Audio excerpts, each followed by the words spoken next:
people is a true measure of its civilization, unquote. How a society treats its disabled people is a true measure of its civilization. Now, this brings me to a very important issue that I have to share, and that is how to respect and protect people who have any form of disability.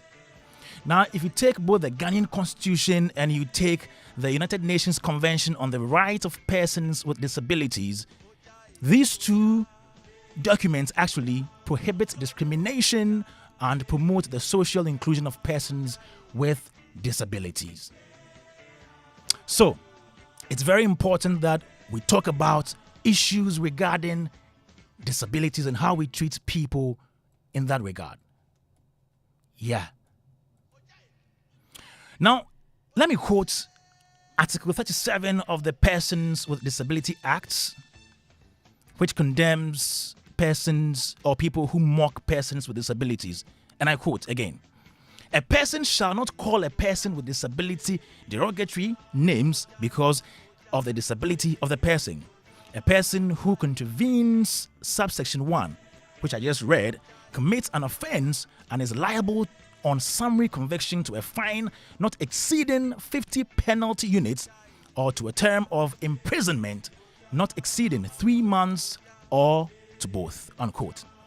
Now, this means that it's not just morally wrong for people to mock people with disabilities, it's also legally offensive to do that.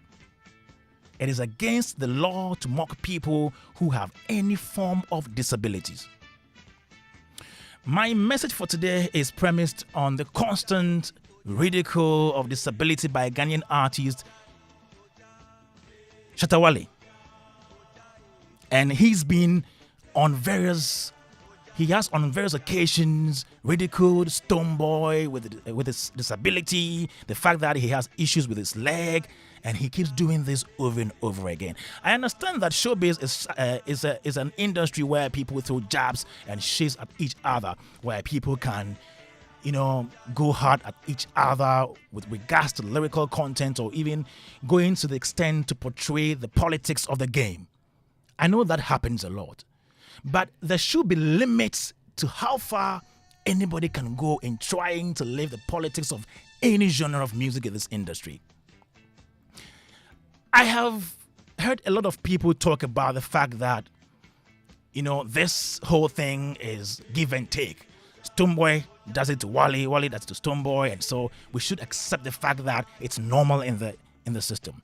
But I believe that whatever has been happening with Shatta calling Stonebwoy with those disability tags goes beyond just showbiz politics. This is more or less like a human rights situation that we should address with all seriousness.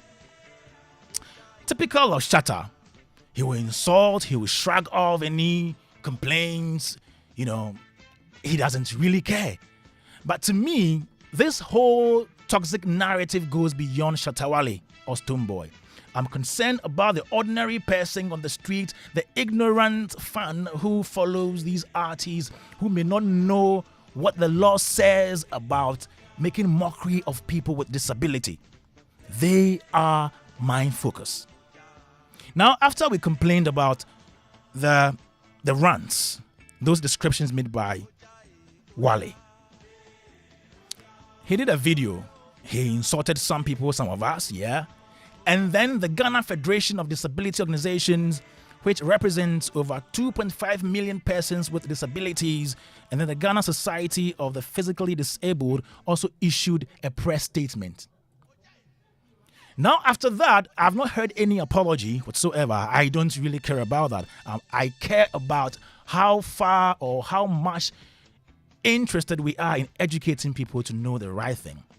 But Wale's manager, Sami Atuobiba, has written a letter to the Ghana Society of the Physically Disabled, and I read: Shatta Movement Empire would like to address a statement made by our artist during a recent performance that may have been misinterpreted. The intention behind the statement was not to mock or belittle individuals with disabilities, but rather to emphasize the importance of Stonebwoy acting right and treating others with respect all the time. We understand that the wording of the statement may have been insensitive, and we acknowledge the concerns raised. It was not our intention to cause any harm, and we value and respect the contribution and rights of individuals with disabilities in our society. Goes ahead to say, we are committed to promoting inclusivity and understanding, and we will strive to be more mindful of our words and actions in the future.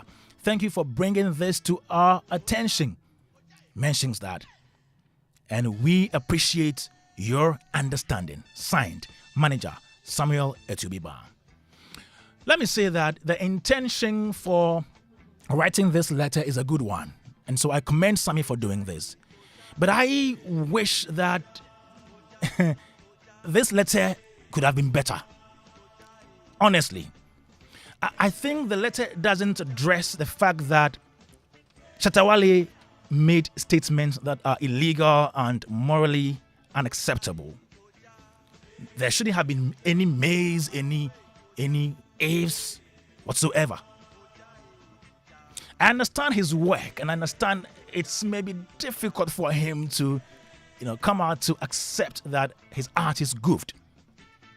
But again, I don't understand why the management did not post this particular release or letter on their social media platforms. I don't understand why they wrote this letter nicodemously to the association.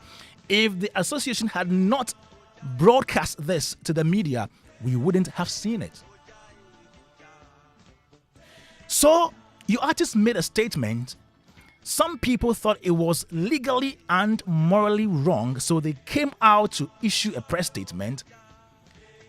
And the best thing to have done to have also come out to tell us what you thought about it. You don't go behind the scenes to speak to them.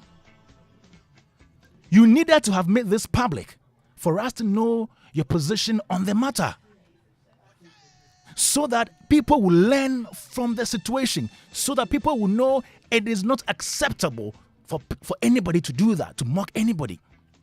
Maybe we didn't know, but today we've learned that it is against the Disability Act, Article 37. So this is not an issue about Stonebwoy do Wale some, do some. No. The particular issue at stake is one that is of human right interest. So we need to tackle this very, very carefully. Now, for anybody who follows Shatta Wale and his music, we all love his music. He's very talented. He's a good musician. But let's be careful how we entertain some of the things that he does. Some of his utterances are injurious to society. It is wrong for anybody on this planet to mock people with disabilities because, like the popular saying goes, no one knows tomorrow. Whoever has ears, let them hear.